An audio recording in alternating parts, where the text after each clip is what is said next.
नमस्कार दोस्तों, मैं अर्चना एक बार फिर से आप सभी का स्वागत करते हैं ओम विजय फैशन के यूट्यूब चैनल पे। आज हम आप सबन के दिखाए वाला बानी सिल्क साड़ी के वैरायटी। चलत है शादियों के सीजन और शादियों के सीजन में धूम मचा दिले बा सिल्क साड़ियों के कलेक्शन। और 2025 में एक से बढ़ के एक कलेक्शन आ चुकल बा ओम विजय फैशन में सिल्क साड़ियों के कलेक्शन। मात्र 245 रुपये से आप सबन के यहाँ पे साड़ियों के कलेक्शन मिल जाए वाला बा सिल्क के अंदर। सबसे फर्स्ट नंबर पे हम आप सबन के बनारसी सिल्क के ये साड़ी देखा होता नहीं ग्रीन कलर के देखे के मिल जाए वाला बा। जकरी ऊपर देखा थे कितना प्यारा सा विभिन्न के कॉन्सेप्ट देखे के मिल जाए वाला बा। साथ ही साथ दोस्तों एकरी ऊपर देखा थे छोटे छोटे सिरोस्की और स्टोन वर्क के भी काम देखे के मिल जाए वाला। पूरा के पूरा ग्रीन कलर के ही साड़ी रहे वाला बा। ई एरिया जो आप सबन देखा थे वो देखा थे नहीं ग्रीन कलर के ही आप सबन के यहाँ पे पल्लू भी देखे के मिल जाए वाला बा। सेट की बात करते एकरे अंदर आप सबन के 4 पीस के सेट मिल जाए। 4 कलर आप सभी के अलग अलग मिल जाए वाला बाटे।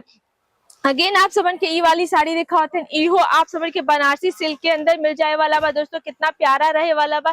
2 टाइप में आप सबन के यहाँ पे देखे के मिल जाए वाला बा। यहाँ पे देखते हैं जो बॉर्डर देखे के मिल जाता है ग्रीन कलर के रहे वाला बा और पूरी साड़ी देखते हैं पर्पल कलर के अंदर आप सबन के देखे के मिल जाए वाला बा। पल्लू के बात करें दोस्तों तो रिच पल्लू के साथ आप सबन के एकरे अंदर पल्लू भी देखे के मिल जाने वाला बाटे। और एकरे ऊपर भी देखते छोटे छोटे सिरोस्की के भी वर्क देखे के मिल जाए वाला बा।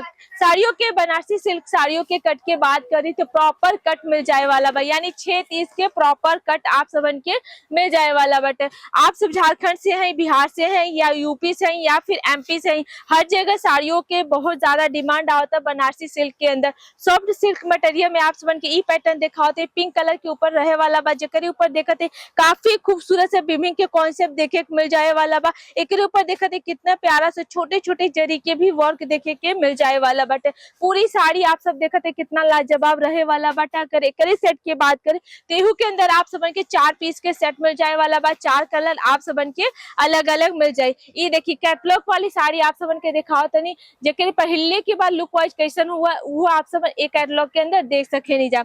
अगेन आप सबन के दिखाओ तनी ई साड़ी इहू बनारसी सिल्क के अंदर रहे वाला बा, या तो एक बोल सके नहीं जा कांजीवरम की साड़ी सॉफ्ट मटेरियल के अंदर ई पैटर्न देखे के मिल जाए वाला बा। जेकरे ऊपर देखा तनी कितना प्यारा सा वर्क देखे को मिल जाए वाला बा। सिरोस्की के साथ साथ जरी के भी यहाँ पे कॉन्सेप्ट देखे को मिल जाता है। पल्लू की दोस्तों बात करें तो पल्लू में आप सब देखा थे कितना प्यारा सा यहाँ पे टसल्स के भी डिजाइन देखे के मिल जाए वाला बा। ओम विजय फैशन में दोस्तों ऑनलाइन के सुविधा नहीं बा। जब आप सब यहाँ पे विजिट करम न तो ही आप सब ओम विजय फैशन से जुड़ सके नहीं जा। सूरत में आप सब कहीं भी आते हैं बस स्टॉप पे रेलवे स्टेशन पे बस एक कॉल कर ले के देरी बा। स्क्रीन पे नंबर चला था वहां पे कॉल करके ओम विजय फैशन विजिट कर सके नहीं जा। अगर आप सब यहाँ पे विजिट करते नहीं तो बहुत सारे सपोर्ट बहुत सारे सुविधाएं मिल जाए वाला बा। रहले खैले की सुविधा पिकअप एंड ड्रॉप की सुविधा निःशुल्क निस्वार्थ मिल जाए वाला बा। जेकर कोई भी चार्जेस आप समझ के पे नहीं करे कोई। अगेन आप समझ के ई कॉटन सिल्क के अंदर साड़ी देखा होते काफी यूनिक से पैटर्न देखे के मिल जाए वाला बा। जेकर ऊपर देखते